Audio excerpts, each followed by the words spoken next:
नमस्ते, मैं अलका ठाकुर हूं और आप सभी का अलका मेडिकल क्लासेस में स्वागत है। तो आज हम बात करेंगे दूध के बारे में। और दूध कच्चा भी होता है और दूध पैकेट वाला भी होता है। जो कच्चा दूध होता है वो गाय, भैंस, बकरी का हम नॉर्मली पीते हैं, लेते हैं। लेकिन जो पैकेट वाला होता है वो प्रोसेस्ड होता है। उसमें क्या करते हैं, उसको अचानक से हम उबालते हैं, बैक्टीरिया को डिस्ट्रॉय करते हैं और फिर अचानक से हम ठंडा कर देते हैं, जिसकी वजह से हम उसको लंबे समय तक, पैकेट वाले दूध को हम लंबे समय तक जमा करके स्टोर करके रख सकते हैं। लेकिन कच्चे दूध को हम उतना लंबे समय तक स्टोर नहीं कर सकते हैं। यही दोनों में फर्क है। कच्चा दूध पैकेट वाले दूध से 100% ज्यादा अच्छा होता है। क्यों अच्छा होता है? क्योंकि इसमें विटामिन सी पाया जाता है, इसमें विटामिन ई पाया जाता है, इसमें विटामिन डी होता है, साथ में इसमें रेटिनॉल होता है। अब रेटिनॉल क्या करती है, आपके चेहरे के रंग को अच्छा, गोरा, चिकना, चमकदार, त्वचा को एकदम चमकदार बनाती है, जिससे फोकस देगा। दूर से ही आप देखेंगे एकदम चमकेंगे आप एकदम। तो आपके चेहरे के रंग को संवारने में किसका हाथ है? कच्चे दूध का हाथ है। फालतू का आप वैसे ही क्रीम स्ट्रीम में वेस्ट कर देते हो। कच्चा दूध आप फेस पे लगाइए, आपका फेस एकदम चमकदार हो जाएगा।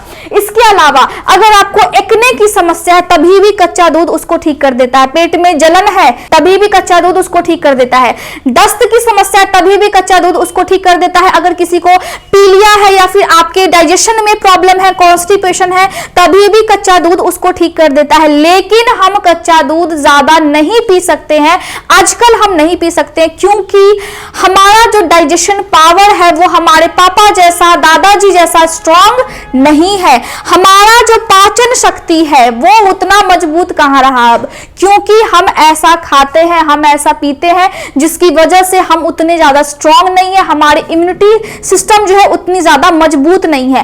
पहले के लोग को आप देख लीजिए, उनकी कितनी ज्यादा स्ट्रांग थी इम्यूनिटी पावर, है ना। तो वो आसानी से दूध निकालते थे और फिर गटक जाते थे, तो वो आसानी से उस दूध को पचा पाते थे। लेकिन हम नहीं पचा पाते हैं। और अगर हम कच्चा दूध पिएंगे और हमारा इम्यून सिस्टम उसको अलाउ नहीं करेगा तो हमारे बॉडी के अंदर फूड पॉइजनिंग हो जाएगी। मतलब इस जो प्रोडक्ट है दूध, उसमें कोई खराबी नहीं है, खराबी हमारे में आ गई है अब, क्योंकि हमारा खान पान ही ऐसा है जिसकी वजह से हम इतने ज्यादा मजबूत अब है ही नहीं, रहा ही नहीं इंसान अब इतना ज्यादा स्ट्रांग पहले की तरह। तो यहाँ पे क्या हो गया, कच्चा दूध में खराबी नहीं है, खराबी हम में है और हम इसको नहीं पचा पाते हैं। इसीलिए अब हमें उबाल करके पीना है, क्योंकि अगर आप नहीं उबालेंगे तो हो सकता है कि कुछ बैक्टीरिया जिसको आप पचा ना पाए और वो बैक्टीरिया आप पे हमला कर दे और अंदर में फूड पॉइजनिंग हो जाए या फिर पैरालाइसिस भी हो जाता है। इसीलिए आपको उबाल करके पीना है। कच्चे दूध में आप देखेंगे कि बहुत सारे सॉल्युबल फाइबर्स होते हैं।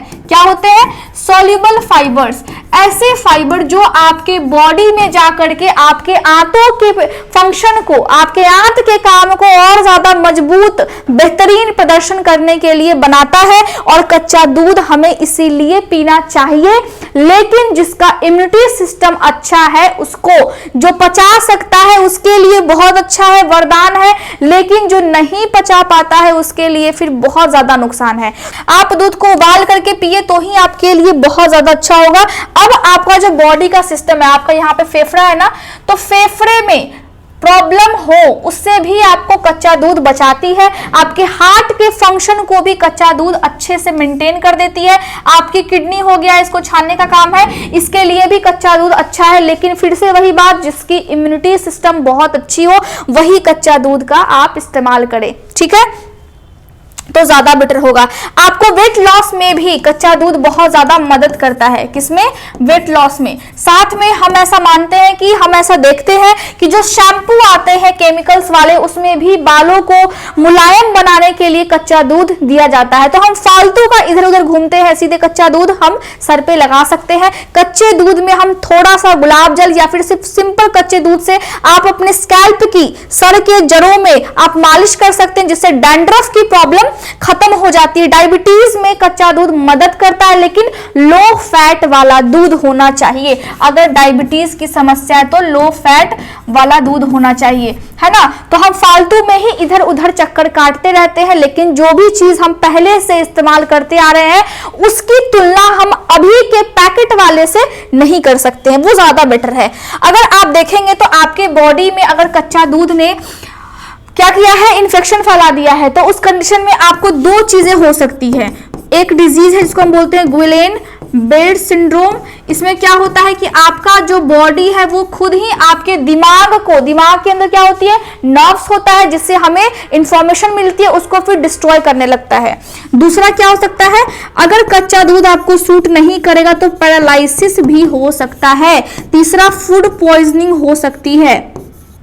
तो मैं तो यही बोलूंगी कि जिसका इम्यून सिस्टम बहुत ज्यादा वीक है वो कच्चे दूध को ना पिए, आप उबाल करके पिए। जिसका मजबूत है, जिसको लगता है कि मैं पचा पाऊंगा, अगर कच्चा दूध आप पीते हैं, टेस्ट करना है आपको कि कच्चा दूध जब मैं पीऊंगा तो फिर क्या होगा। तो उस कंडीशन में आप थोड़ा सा पी सकते हैं और फिर आप देखेंगे कि अगर आपको सूट करता है तो आपको दस्त या फिर डायरिया नहीं होगा, लेकिन अगर आपको सूट नहीं करता है तो फिर आपको डायरिया हो जाती है।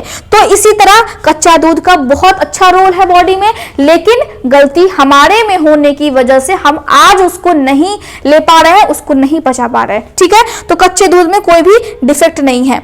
तो मैं समझती हूँ कि आज का लेक्चर आपको समझ में आ गया होगा किस तरीके से हर चीज बहुत ज्यादा इंपॉर्टेंट है। हम अपने आसपास देखेंगे कि बहुत सारी चीजें हैं जिसको हमें समझना है। पूछा जो मैंने एक दिन खुदा से, मेरे अंदर ये कैसा शोर है, हंसा मुझ पर फिर बोला तेरी चाहते कुछ और थी पर तेरा रास्ता कुछ और है। तो अपने रास्ते को समझिए और फिर आगे बढ़िए। तो मैं समझती हूँ कि अभी का लेक्चर आपको एकदम क्लियर हो चुका होगा। Thank you so much.